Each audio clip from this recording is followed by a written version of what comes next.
Maka di dalam Al-Quran surat Al-Bayyinah, di dalam Al-Quran surat Al-Jumu'ah ayat yang kedua, "Huwallazi ba'atsa fil ummiyina rasulan minhum yatlu 'alaihim ayatihi wa yuzakkihim wa yu'allimuhumul kitaba wal hikmah wa in kanu min qablu lafi dhalalin mubin." Nabi Muhammad itu diutus untuk apa? Membacakan Al-Quran. Dengan Nabi Muhammad membacakan Quran membersihkan hati. Setelah hatinya bersih baru diajarkan isinya Quran. Maka tugasnya Nabi selalu membacakan apa yang disampaikan kepada beliau, yaitu wahyu. Nah, ikhwati fillah rahimani wa rahimakumullah jami'an, maka orang-orang musyrik dan orang-orang ahli kitab itu dulu sepakat. Nah, disinilah nanti saya akan menceritakan setelah ayat yang keempat. Apa ya ayat yang ketiga, maaf. Yang ketiga, Allah Subhanahu wa taala mengatakan fiha kutubun qayyimah. Al-Quran yang dibacakan Nabi Muhammad SAW itu adalah catatan yang teguh, mustaqimah, adilah, ala taklifil insan. Bahwa Allah Subhanahu wa taala menyuruh Nabi-Nya Muhammad SAW berdakwah dengan cara membacakan Quran, maka Al-Quran itu isinya sesuatu yang lurus, yang adil, yang sesuai dengan kemampuan manusia. Enggak ada Al-Quran yang kemudian ajarannya itu di luar batas kemampuan. Maka dikatakan fiha kutubun qayyimah. Di dalam Al-Quran itu ada catatan-catatan yang teguh. Kenapa teguh? Kuat. Kenapa? Sesuai dengan keadaan manusia, yang apabila diamalkan mendatangkan maslahat, apabila ditinggalkan mendatangkan madarat kalau ditinggalkan. Maka perintah Al-Quran kalau ada kebaikan itu manfaat. Kalau ada larangan, entah dilarang zina, dilarang minum khamr, dilarang dusta, dilarang curang, itu semua karena ada madarat agar dihindari. Ketika Allah menyuruh berpuasa, menikah, jujur, itu karena mendatangkan maslahat. Maka dikatakan Al-Quran itu isi kandungannya fiha kutubun qayyimah. Di dalam Al-Quran itu kutub itu kitab, catatan. Kutubun qayyimah, qayyimah itu yang teguh, yang kuat, yang bermaslahat. Ikhwati fiddin, adilah, mustaqimah, ala taklifil insan. Mustaqim itu lurus, adil, yang membela tentang kebahagiaan dan keadilan manusia. Ala taklifil insan, yang sesuai dengan kemampuan. Itu yang dimaksudkan dengan fakul kalimat Allah fiha kutubun qayyimah. Wa ma tafarraqa alladziina utul kitaba illa min ba'di ma ja'atuhumul bayyinah. Maka tidaklah berselisih orang-orang ahli kitab itu kecuali setelah datang bukti yang nyata. Ikhwati fiddin rahimani wa rahimakumullah jami'an. Maka ayat yang keempat ini sama dengan firman Allah di dalam Al-Quran yang semakna dengan kalimat ini, wala takunu kalladzina tafarraqu wa ikhtalafu min ba'di ma ja'ahumul bayyinah ulaika lahum adzabun adzim. Janganlah kamu meniru orang-orang yang berselisih dan berpecah belah setelah datangnya bukti yang nyata. Maka mereka orang-orang yang menyelisih bukti Al-Quran akan mendapatkan azab. Ini yang dimaksudkan siapa? Ahli kitab. Mereka itu sebelum ini kita lanjutkan dengan cerita-cerita saja karena ini ayat sudah jelas. Ayat di dalam kitab Taurat dan dalam kitab Zabur itu sudah dicirikan Injil, sudah diberitakan akan datangnya kenabian Nabi Muhammad sallallahu alaihi wasallam. Maka orang-orang ahli kitab itu mereka menanti-nanti di saat manusia sudah mulai rusak, berbuat syirik, macam-macam perbuatan dekadensi moral, maka di antara mereka yang orang-orang yang lempeng imannya, resah melihat keadaan kondisi sosial, dan mereka itu sepakat akan datang nanti sebentar lagi Nabi, cirinya ABCD. Mereka sepakat. Khususnya ahli kitab itu siapa umumnya? Adalah Bani Israel. Bani Israel itu sepakat karena mereka mengira dirinya akan mendapatkan nabi lagi. Di dalam kalangan Bani Israel akan datang nabi lagi. Mereka sepakat. Tidak pernah berubah antara Yahudi dan Nasrani. Di antara mereka akan ada yang diutus lagi. Mereka meyakini seperti itu. Dan mereka ahlul kitab itu kan di Medina, Mekah, yaitu orang-orang Abu Jahal dan Abu Lahab kan bertetanggaan. Mereka itu memiliki hubungan niaga, perdagangan. Orang musyrik tidak punya kitab kan, tetapi karena bertetanggaan dengan ahlul kitab, mereka jadi tahu tentang ciri-ciri ahlul dan ciri-ciri nabi terakhir. Maka mereka sama orang-orang musyrik yang baik, yang melihat masalah dekadensi moral di tengah masyarakat, ketimpangan sosial yang begitu besar, yang kuat membunuh yang lemah, wanita tidak mendapatkan hak, anak-anak dikubur hidup-hidup, yang itu kalau itu adalah perempuan. Maka mereka sama mendengarkan cerita dari saudaranya ahli kitab. Mereka menanti akan datangnya Nabi akhir zaman. Ikhwati fiddin rahimakumullah jami'an, terjadilah perselisihan setelah yang muncul ternyata Nabi Muhammad sallallahu alaihi wasallam. Apa permasalahannya?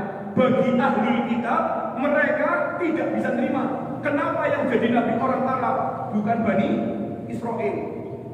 Sehingga Al-Quran surat An-Nisa Allah mengatakan am yahsudunan nas ala ma atahumullahu min fadlih faqad ataina Dawud zabura. Apakah manusia itu hasad, iri dengki atas apa yang Allah karuniakan kepada seorang hamba, yaitu Nabi Muhammad dengan kenabian? Maka orang Bani Israel itu kufur gara-gara apa? Ternyata yang diutus bukan Bani Israel, tapi orang Arab. Itu kalau di ahli kitab. Kalau di orang di musyrikin Quraisy, apa yang menjadi masalah? Bahwa Nabi yang diutus itu ternyata mengajarkan mengingkari sesembahan mereka. Gak mau meninggalkan Tuhan yang banyak. Aja'alal alihata ilahan wahidah. Inna hadza la syai'un ujab, surat As-Saffat. Apakah Tuhan yang banyak ini dijadikan satu Tuhan tok? Gak masuk akal menurut mereka. Mereka akhirnya mengingkari gara-gara apa? Mempertahankan fanatisme golongan, mempertahankan budaya nenek moyang, tidak mau meninggalkan berhala-berhala itu. Innahum idza qila lahum la ilaha illallah yastakbirun, surat As-Saffat lagi itu. Mereka itu kalau dibacakan la ilaha illallah, suruh membaca la ilaha illallah, yastakbirun, enggan, nolak. Kenapa? Ngerti kalau ngucapin la ilaha illallah berarti mengingkari Tuhan yang lain. Maka mereka enggak mau tauhid. Jadi bercerai-berai gara-gara apa? Nabi yang diutus Rasulullah yatlu alaihim min ayatul alallahi suhuf mutahharah, membacakan ayat-ayat Al-Qur'an. Ayatnya itu mengajarkan kepada tauhid. Yang membaca bukan orang Bani Israel. Maka bercerai-belailah orang ahlul kitab dan orang musyrik. Ikhwati fiddin rahimani wa rahimakumullah jami'an, kita lanjutkan ceritanya. Apa yang menjadi ciri-ciri yang disebutkan dalam Taurat dan Injil tentang Nabi yang terakhir? Ada banyak cerita, kita cukupkan mungkin 3. Mudah-mudahan nanti cukup waktunya, karena berikutnya adalah ayat-ayat berikutnya. Allah juga menciptakan ayat yang jelas. 3 ini untuk mewakili.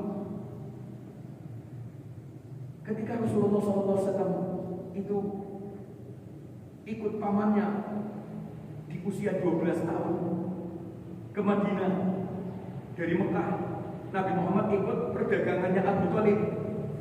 Maka ketika di perjalanan menuju Madinah ketemu dengan pendeta namanya Buhairah.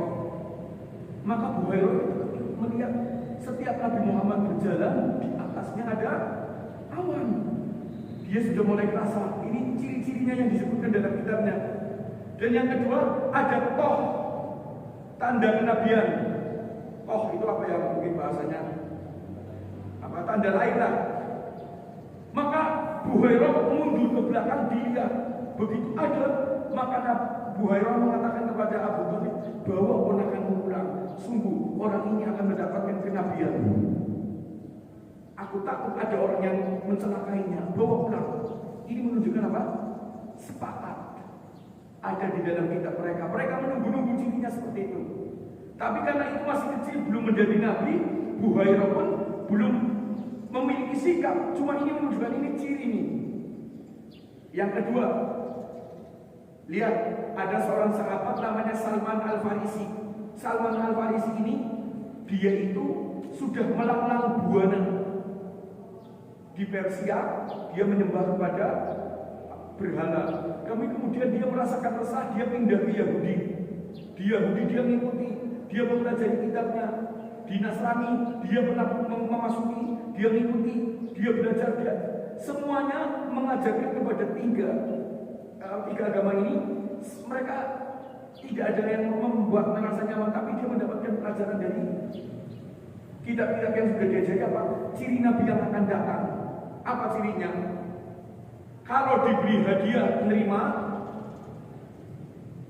Kalau diberi sedekah, zakat, nolak. Itu ciri Nabi terakhir yang disebutkan di dalam kitab yang dia pelajari selama dia melanglang buana dalam berbagai agama tadi. Maka ketika Salman Al-Farisi mendengar ada Nabi di Mekah, maka dia datang ke Mekah itu. Dia ingin membuktikan apakah persis seperti yang di dalam kitab yang dia pernah baca. Kalau dia itu benar, maka dia Nabi. Tapi kalau ciri ini tidak ada, maka dia akan dinyatakan sebagai Nabi yang menurut dia pernah yakini. Maka dia masuk ke Madinah, ke Mekah. Dia sengaja datang kepada Nabi Muhammad bawa makanan. Kemudian dia mengatakan, wahai Muhammad, ini hadiah untukmu. Otomatis si pemberi hadiah kan duduk di situ. Akhirnya melihat apa yang direspon dari Nabi Muhammad. Maka Nabi Muhammad ketika mendapatkan hadiah, dia mengatakan, wahai sahabat, mari ke sini, ikut makan.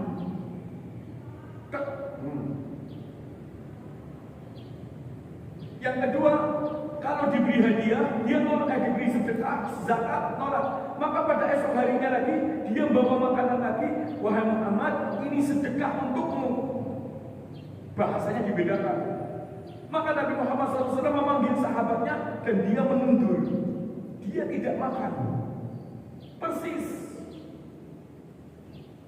Ikhwati fillah rahimakumullah jami'an. Maka kata Salman Al-Farisi, aku satu lagi ingin menyatakan kebenaran Nabi Muhammad kalau dia memiliki tanda kenabian. Dia yakin sebagaimana Buhairah. Maka besok harinya dia melihat Rasulullah SAW itu kalau mau ke Masjidil Haram selalu melalui jalan A misalnya. Maka dia sengaja menunggu di jalan A dengan naik di atas pohon. Kemudian dia dengan usilnya membawa tongkat. Ketika Rasulullah lewat, digusur itu sorbannya sehingga terlihat toh. Maka begitu terlihat toh itu, dia mengucapkan turun dan menemui Nabi Muhammad, asyhadu an la ilaha illallah wa asyhadu annaka ya Muhammad Rasulullah. Masuk Islam kenapa? Menyaksikan kebenaran tanda-tanda kenabian itu. Nah, ada yang sebagian yang lain, Yahudi dan Nasrani, yang kemudian dengan keingkarannya karena hasad nggak mau, maka mereka tidak mau masuk Islam. Itulah yang Allah katakan, innal ladzina kafaru min ahli kitab wal musyrikin fi nari jahannam khalidina fiha ulaika hum syarrul bariyah. Mereka tahu tanda kebenaran Nabi Muhammad. Mereka sadar tentang kenabian Nabi Muhammad yang mereka tahu ciri-cirinya, tapi tidak mau iman atau mengingkari gara-gara apa? Gara-gara hanya dia orang Arab. Maka Allah mengatakan hasadnya orang Yahudi. Hasad itu apa? Iri dan dengki. Kenapa? Nabinya bukan dari kalangan mereka. Sementara nabi-nabi sebelumnya mulai Yakub, Musa, Isa, Zakaria, Yahya, Ilyas, itu nabi-nabi dari kalangan Bani Israel. Nabi paling banyak itu di kalangan Bani Israel. Sehingga mereka pede. Nabi itu kami ini adalah kaum yang Allah pilih. Nahnu ahibbahullah. Kami ini yang paling dicintai oleh Allah. Ayatnya ada. Lan tamassan tamassana nar illa ayyaman ma'dudah. Saking dia yakin bahwa dia itu sebagai kesayangan Allah, mereka mengatakan lan tamassana nar, kami tidak akan masuk neraka. Maka Allah mengatakan tilka amaniyuhum qul hatu burhanakum, itu angan-angan mereka saja. Mana bukti kalau kamu akan masuk surga dengan pasti? Tidak ada yang tahu. Tapi mereka punya anggapan. Kenapa selama ini nabi-nabi itu begitu banyaknya dari kalangan Bani Israel, sehingga mereka berkesimpulan nabi itu dari kami. Begitu nabinya datang dari orang Arab, maka mereka berselisih. Yang beriman ada, yang kufur ada, yang munafik setelah perang Badar muncul karena takut kekuatan muslim itu semakin besar. Maka mereka takut, maka mereka seolah-olah menunjukkan keimanan. Hati mereka kufur, maka diistilahkan dengan munafik. Ikhwati fiddin rahimani wa rahimakumullah jami'an. Cerita yang kedua, Zaid bin Sun'ah, seorang Yahudi yang masuk Islam. Kalau yang kufur-kufur gak usah saya ceritakan karena lebih banyak yang kufur. Otomatis yang kafir itu sampai saat ini ada kan? Berarti mereka karena tidak mau menerima Al-Quran. Tapi kalau yang beriman tidak banyak, maka kita ceritakan. Tadi adalah Said Salman Al-Farisi, bahkan dia pernah menjelajah semua agama. Yang kedua, sekarang Zaid bin Sun'ah. Zaid bin Sun'ah itu dia mendapati dalam kitab Taurat apa? Nabi akhir itu kalau dijahili semakin maaf. Kalau dijahilin semakin pemaaf. Nabi Muhammad kan kalau bukan karena Allah, bukan sesuatu syariat, maka dia pemaaf lagi sabar. Tapi kalau sudah mengganggu syariat, melecehkan Allah, Nabi Muhammad orang yang paling pemberani. Itu kesimpulan para sahabat. Maka satu saat Zaid bin Sun'ah datang kepada Nabi Muhammad. Dia kepingin masuk Islam, syaratnya satu, saya ingin membuktikan ciri ini. Semakin dijahilin, semakin pemaaf. Maka dia datang kepada Nabi Muhammad, wahai Muhammad, kan belum beriman, tidak pakai Nabi. Wahai Muhammad, oke, aku tuh banyak sekali punya hasil kebun kurma. Tolong kamu ambillah, biar aku gak rugi. Kalau tidak diambil nanti busuk. Kamu ambil saja, utang nggak apa-apa, ambil aja dulu. Biar syariat Islam mengajarkan bahwa kita boleh bermuamalah dengan orang kafir, jual beli, tolong menolong, yang bukan urusan ibadah silakan. Kita umat yang berdampingan kan, maka Nabi Muhammad terima. Punya kesepakatan, misalnya bayar bulan depan. Bulan ini ngambil, jatuh temponya kapan? Bulan depan. Maka sepakat. Zaid bin Sun'ah dengan Nabi Muhammad SAW, dia mengambil satu karung dari seorang Zaid bin Sun'ah kurma untuk nafkah istri-istrinya. Baru beberapa hari Zaid bin Sun'ah berulah, kan dia memang sengaja. Ini skenario. Dia kepengen menguji semakin dijahilin pemaaf orang. Maka Nabi Muhammad ketika berjalan di tengah jalan dengan beberapa sahabat, dia datang mencegah, kemudian dipegang kerahnya ini. Jahil yang pertama, kan kurang ajar ini, gak punya salah, diangkat kerahnya sambil mengatakan, wahai Muhammad, wahai Bani Hashim, kembalikan utangmu. Sungguh kamu modal-modal utang, maksudnya mundur-mundur utang. Bayangin, Bani Hashim keluarganya loh, dengan kurang ajarnya diangkat. Kemudian Nabi yang berubah punya dengan mengucapkan kata-kata dusta, mundur-mundur. Ini kan jahil yang bertubi-tubi. Maka subhanallah di saat itu ada Umar bin Khattab radhiyallahu taala anhu. Maka Umar bin Khattab mengatakan, ya Rasulullah, afala aqtul hadzal khabir? Boleh enggak aku bunuh orang ini? Orang kotor ini. Maka Rasulullah SAW mengatakan, mahlan ya Umar, tenang wahai Umar, kamu ingatkan orang itu untuk menagih baik-baik, dan kamu ingatkan aku untuk membayar hutang. Itu jawabannya Rasulullah. Itu kok. Kamu ingatkan orang itu menagih dengan baik, kamu ingatkan saya untuk membayar hutang. Betapa akhlaknya dan betapa pemaafnya Nabi Muhammad SAW. Maka sedetik itu Zaid bin Sun'ah mengatakan, asyhadu an la ilaha illallah asyhadu annaka ya Muhammad Rasulullah, masuk Islam gara-gara itu. Jadi pemaaf semakin dijahilin. Ada ayatnya, wa ibadur rahmanil ladzina yamshuna 'alal ardi haunan wa idza khatabahumul jahiluna qalu salama. Apabila bertemu dengan orang jahil, menjawab, membalas dengan baik. Itu cirinya ibadur rahman. Maka Nabi Muhammad seperti itu. Maka Zaid bin Sunnah masuk Islam gara-gara itu. Ikhwati fiddin rahimani wa rahimakumullah jami'an. Maka kemudian Allah Subhanahu wa taala mengatakan wa ma umiru illa liya'budullaha mukhlishina lahu-d-din hunafa'a wa yuqimus salata wa yutuz zakata wa dzalika dinul qayyimah. Allah mengingatkan orang-orang musyrik itu, orang-orang ahli kitab, kalau mereka jujur, mereka itu ikhlas, mereka mesti akan mengikuti Nabi Muhammad. Sayangnya kan hasad. Hasad itu berarti menunjukkan tidak ikhlas, tidak bersih hatinya. Maka Allah mengingatkan, wa ma umiru, dan tidaklah mereka diperintahkan kecuali untuk mengikhlaskan diri, mengharapkan pahala di hari kiamat. Hunafa, lurus mengikuti petunjuknya Taurat dan Injil tentang Nabi akhir zaman. Maka Rasulullah mengatakan apa? Ma min yahudiyin wala nasraniyin sami'a bi wa lam yu'min bi illa min ahlin nar. Tidaklah orang Yahudi maupun Nasrani yang sudah mendengarkan aku, sudah tahu Nabi Muhammad diutus, tapi dia tidak beriman, pasti menjadi ahli neraka. Kenapa? Mereka tidak jujur dengan agama mereka.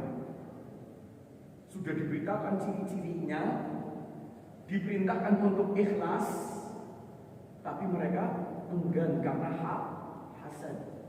Maka Allah mengingatkan hunafa'a lillah wa yuqimus shalah wa yutuz zakat wa dzalika dinul qayyimah. Mereka diperintahkan untuk ikhlas, mengikuti agama, melaksanakan sholat, menunaikan zakat.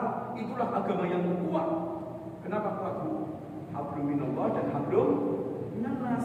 Sholat kepada Allah, kalau menolong kepada sesama kuat, akan menjadikan ukhuwah kalau menolong. Ikhwati fiddin rahimani wa rahimakumullah jami'an. Maka kemudian Allah mengatakan di dalam Al-Qur'an ayat yang ke-6, innal ladzina kafaru min ahli kitab wal musyrikina fi nari jahannam khalidina fiha ulaika hum syarrul bariyah.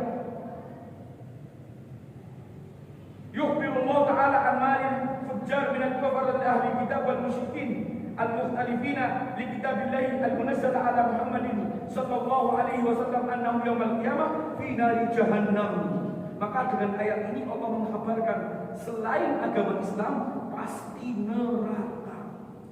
Innal ladzina kafaru min ahli kitab, siapapun yang kafir dari kalangan ahli kitab, Yahudi dan Nasrani maksudnya dua orang itu.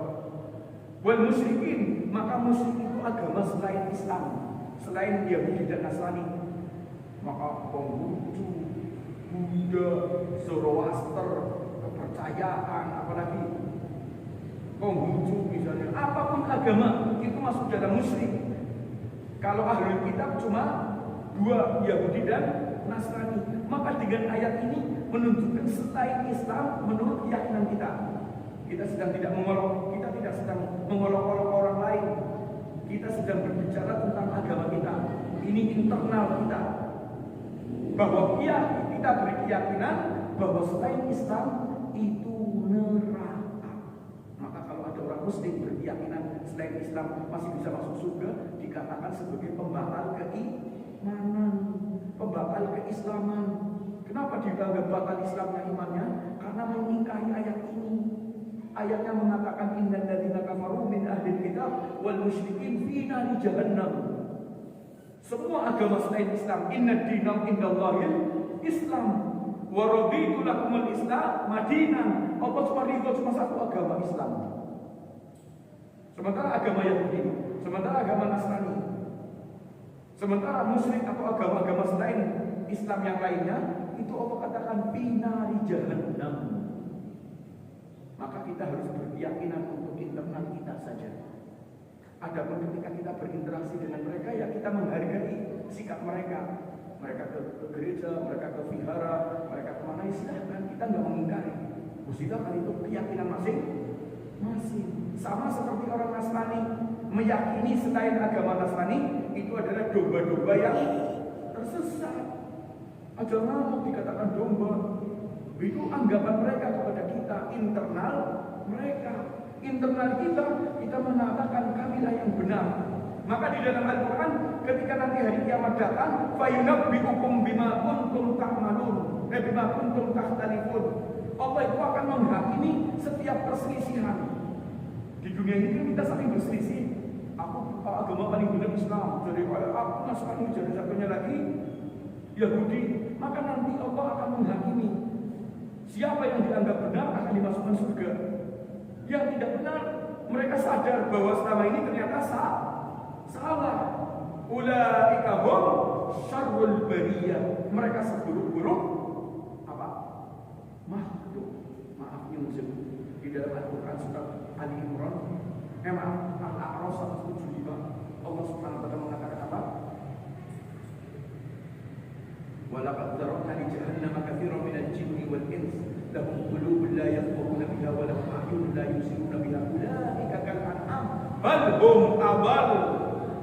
Orang-orang yang tidak beriman yang akan menjadi penghuni neraka, mereka itu seperti binatang, bahkan lebih rendah. Maka Al-Quran surat Al-Baqarah, surat Al-Bayyinah ini mengatakan apa? Orang yang kafir itu syarrul bariyah, seburuk-buruk makhluk. Bahkan sama binatang pun lebih rendah mereka. Kenapa? Binatang dengan keadaan seperti ini gak punya akal, gak punya hati, gak punya kitab. Lah kalau kita sudah diberi akal, diberi hati, ditunjuki Al-Quran, kok masih kafir? Ya kan kebangetan. Lebih rendah itu. Kamu akalnya digunakan apa enggak? Kan walaqad zara'na li jahannama katsiran minal jinni wal ins lahum qulubun la yafqahuna punya hati tapi tidak untuk meresapi, walahum a'yunun la yubsiruna biha, punya mata tapi tidak untuk memperhatikan kebenaran, walahum adhanun, punya pendengaran tapi tidak untuk mendengarkan kebenaran. Hati, mata, telinga tidak digunakan dengan baik. Ulaika kal an'am. Mereka itu akhirnya kayak binatang. Binatang punya dengar, punya apa? Pendengaran, punya penglihatan, punya hati yang tapi karena mereka kapasitasnya tidak untuk itu, dia nggak mau tahu. Maaf jago, kadang maaf mengawini ibunya, babon yang belum melahirkan dia, si mendoki, ibunya dia fisika, kambing, singa, ya seperti itu. Mereka seperti itu karena hatinya tidak untuk meresapi, semuanya jalan menurut hawa nafsu. Kepingin dia takoni, punya mata nggak meragukan di bapaknya kayak ibu urusan. Kadang dipangan dewek malah. Puji kadang makan anaknya sendiri loh. Terutama kalau telur punya anak telur, biasanya jadi ngomongnya telur itu bakalnya apa? Keyakinan surofa itu biasanya dimakan. Anaknya dewek dipangan. Kenapa? Ini memang binatang. Nggak pakai penglihatan, pendengaran dan hatinya tidak digunakan. Kalau manusia kita bisa diberikan Quran, ditunjuki, kok masih kafir? Ya kowe kebangetan daripada binatang. Ulaika hum syarrul bariyah. Maka sebaliknya Allah mengatakan di dalam Al-Quran ayat yang ke-7, walladzina amanu wa 'amilus shalihati ulaika hum khairul bariyah.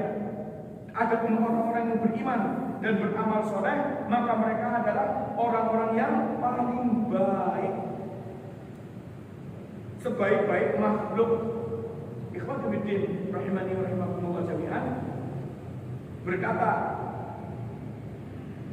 Abu Hurairah radhiyallahu taala anhu, "Dhahaba Abu Hurairah annal insan idza amanu fa bi fadlihi afdalu minal malaikat." Dengan ayat ini orang yang beriman dan beramal soleh, kata Al-Quran apa? Ulaika hum khairul bariyah. Mereka itu adalah sebaik-baik makhluk. Maka kata Abu Hurairah, orang kalau beriman dan beramal soleh maka lebih utama bahkan dari malaikat. Lebih baik bahkan dari malaikat. Sebaik-baik makhluk, maka makhluk apapun kalah sama manusia yang beriman dan beramal soleh. Siapa yang terbaik menurut kita? Malaikat. Kan gak ada maksiatnya kan? Kalah malaikat sama kita kalau kita beriman dan beramal soleh. Lebih beriman dan beramal soleh dari malaikat. Itu kata Abu Hurairah. Pertanyaannya kenapa sebabnya? Kenapa Abu Hurairah berkeyakinan itu? Karena malaikat beriman tanpa ujian. Malaikat nggak punya hawa nafsu. Malaikat untuk taat tidak ada rintangan. Malaikat untuk taat terus tidak ada ujiannya. Taat terus, tidak pernah maksiat memang. Memang Allah setting seperti itu. Nah kalau manusia, bapak-bapak dan saya dan kita untuk bisa kesini godanya kayak orang. Nanti lagi ramai jagungan manganan mereka enak tuh daripada negeri jagung. Buruk nak pengajian, buang-buang waktu temen enak makan, ya kan? Untuk bisa kesini saja godaannya anak. Yaudah main kafe dulu, ngapain? Yaudah sebisa-bisa boros ke apa? Dan akhirnya anak kasih provokasi. Untuk bisa istiqomah mendatangi majelis seperti ini, godaannya banyak. Maka ketika kita bisa terus istiqomah, baik enggak kita? Lebih utama enggak? Teruji enggak? Teruji. Maka Allah mengatakan ulaika khairul bariyah. Bagi mereka itu apa? Mereka itu manusia itu sebaik-baik makhluk. Kata Abu Hurairah, bahkan lebih baik dari malaikat. Ikhwati fiddin rahimani wa rahimakumullah jami'an. Kemudian terakhir Allah Subhanahu wa taala menyatakan sebaik-baik makhluk itu akan mendapatkan pahala. Maka Allah mengatakan jazaohum inda rabbihim jannatu adnin tajri min tahtiha al-anharu khalidina fiha abadan radhiyallahu anhum wa radu an dzalika liman khasyiya rabbah. Maka Allah memvonis kalau untuk kafir dalam satu ayat pendek, ulaika hum syarrul bariyah khalidina fiha. Innal ladzina kafaru min ahli kitab wal musyrikin fi nari jahannam khalidina fiha ulaika hum syarrul bariyah. Satu ayat komplit diperpendek. Kata para ulama, Allah enggak pengen memperpanjang ngomong tentang orang kafir karena Allah enggak senang. Satu ayat cukup. Mereka seburuk-buruk makhluk, mereka neraka jahanam. Satu ayat cukup untuk mengatakan dua ini. Untuk muslim, untuk mukmin yang beriman dan beramal soleh, Allah jadikan dua ayat. Dipanjangkan, Allah menceritakan tentang keadaan orang yang beriman. Allah katakan dia akan masuk surga dengan kekal di dalamnya, dan Allah ridho sama mereka. Dzalika liman khasyiya rabbah. Semua itu Allah siapkan surga dan keridhoannya untuk siapa? Orang yang takut kepada Allah. Ikhwatu fiddin rahimani wa rahimakumullah jami'an. Ayat yang terakhir ini jelas muhkamah bahwa dengan amal soleh itu Allah mendatangkan surga. Dengan amal soleh itu Allah mendatangkan ridhonya. Maka dalam hadis, saya ingin bacakan hadis, beberapa hadis. Ala ukhbirukum bi khairil bariyah. Maukah kamu aku beritakan dengan sebaik-baik makhluk? Maksudnya amalan-amalan apa yang termasuk amal soleh yang menjadikan kita itu menjadi sebaik-baik makhluk? Qalu bala ya Rasulullah sallallahu alaihi wasallam.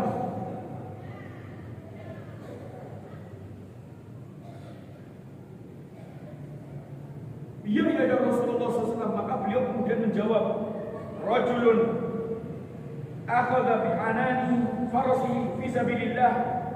Seseorang yang memegang tali kekang kudanya untuk berjalan di jalan Allah, jihad fi sabilillah. Itu amal soleh yang termasuk, kata Rasulullah SAW, menjadikan manusia itu khairul bariyah. Kenapa? Berkorban untuk Allah, membela agamanya. Ikhwati fiddin rahimani wa rahimakumullah jami'an. Kemudian ala ukhbirukum bi khairil bariyah, ya Rasulullah mengulang lagi, maukah kamu aku beritakan dengan sebaik-baik amal yang menjadikan manusia terbaik sebagai makhluk terbaik? Qalu bala ya Rasulullah SAW. Maka kemudian Rasulullah SAW menjawab, rajulun fi thullatin min ghanimatihi yuqimus shalah wa yu'tuz zakah. Orang yang dia mendapatkan harta, mendapatkan rizki, kemudian dia taat sholat dan menunaikan zakat infak. Itulah amalan yang Allah cintai, yang menjadikan kita sebaik-baik makhluk. Maka Maka sholat dan zakat tidak pernah dipisahkan. Alladzina yuqimuna sholata wa yutuna zakat itu bolak-balik. Alladzina amanu wa amilus sholihat wa yuqimus shalah wa yutuz zakat itu bolak-balik dalam ayat, banyak enggak pernah diceraikan, enggak pernah dipisahkan. Kenapa? Dua ayat ini memperjelas iman dan amal soleh. Apa yang menjadikan manusia itu sebaik-baik makhluk adalah sholat dan berbagi, infak maupun zakat. Ikhwati fiddin rahimani wa rahimakumullah jami'an. Ala ukhbirukum bisyarril bariyah. Maukah kalian aku beritakan dengan seburuk-buruk makhluk? Nah, ini kebalikannya. Qalu bala ya Rasulullah. Iya ya Rasulullah, kami kepingin tahu siapa orang yang paling buruk itu. Maka bagi seorang mukmin kalau bisa ketika sudah mendengarkan ini kita berhati-hati. Apa kata Rasulullah SAW? Alladzi yus'alu billah wa la yu'ta bihi. Orang yang dimintai dengan menyebut nama Allah dan kita cuek. Ya Allah, tolonglah, aku meminta atas nama Allah, aku dibantu. Padahal kita mampu. Itu kata Rasulullah buruk itu disebutkan nama Allah. Allah yang memberikan rezeki dan Allah yang memberikan luasnya rezeki sama orang itu. Dia mampu saat itu. Kemudian tidak memberi. Kalau kita nolak karena alasan sakit nggak apa-apa. Misalnya satu ini orang tukang tipu, ya memang nggak usah diberi, walaupun nyebut Allah 100 kali. Untuk tukang tipu. Yang kedua apa? Kalau memang kita nggak punya, lalu dia nggak ada, ya sudah menolak, maaf ya saya nggak punya. Nolaknya itu karena memang syar'i. Satu ini orang tidak patut ditolong, tukang tipu, tukang nakal, tukang ngedeng-ngedeng bayar utang, nggak bisa dipercaya, ya nggak usah diberi. Walaupun dia memang nyebut Allah 1000 kali, ya nggak apa-apa. Karena kita nggak boleh mencelupkan diri dalam kebinasaan. Akhirnya diri kita nggak genah, hilang. Karena memang ini tukang tilep. Atau yang kedua, ketika kita memang nggak mampu, lihat Rasulullah SAW didatangi tamu. Rasulullah dalam sebuah riwayat, ini lihat. Rasulullah dalam riwayat yang banyak kalau didatangi selalu tidak pernah nolak. Ketika datang seorang Ansor, seorang Muhajirin ke rumah Rasulullah SAW, apa yang sebaliknya tuan rumah menghidangkan sesajian makanan minuman, maka beliau tanya kepada istrinya, anak bagaimana? Maka istrinya mengatakan, tidak ya Rasulullah. Lihat ini sikapnya. Nabi Muhammad tidak ingin menyusahkan tamunya, maka dia keluar ke masjid. Siapa yang ingin menerima tamuku? Mengoperkan. Kalau kita diminta seseorang nggak mampu, enggak ya tak bikin bukan nasi bisa bantu. Namanya membantu secara imateri tanpa pertolongan fisik, tapi pertolongan pendapat, pertolongan nasihat, pertolongan menenteramkan hatinya orang itu, sehingga orang itu akan senang sama kita walaupun kita tidak membantu secara fisik. Tapi kalau ada orang mampu disebutkan nama Allah dan kita tahu bahwa harta kita itu adalah milik Allah, Allah sudah meluaskan rezeki kita, tidak ada alasan yang syar'i untuk menolak. Dia tidak berikan, dia tidak punya mau sifat tolong-menolong, dia egois. Maka kata Rasulullah, ulaik syarrul bariyah, itu mukmin yang buruk. Ikhwati fiddin rahimani wa rahimakumullah jami'an. Hadis ini diriwayatkan dari Imam Ahmad di dalam musnadnya. Maka tentu iman amal soleh kita itu adalah apapun hablum minallah maupun hablum minan nas. Hadis ini menunjukkan salah satu di antara amaliyah yang bisa untuk menunjukkan keimanan, bukan sebatas ini saja. Wallahu a'lam bishawab. Ada komentar atau hal yang ingin disampaikan, dipersilahkan. Assalamualaikum warahmatullahi wabarakatuh. Izin bertanya Pak Ustaz, saya yang mau bertanyakan, kemarin saya kan itu lebaran, kan sudah selesai 3 kali, berarti ya Senin, Selasa, Rabu. Dan saya itu menjalankan puasa surah Kemisan. Dan saya mau buka ke Jenderal Sudirman. Di sana tanya, Pak ada bukaan tidak ya? Begitu ya. Saya kan nggak tahu. Ya. Oh, ibu puasa ya? Nggak boleh puasa bu. Haram itu haram. Itu buka saja.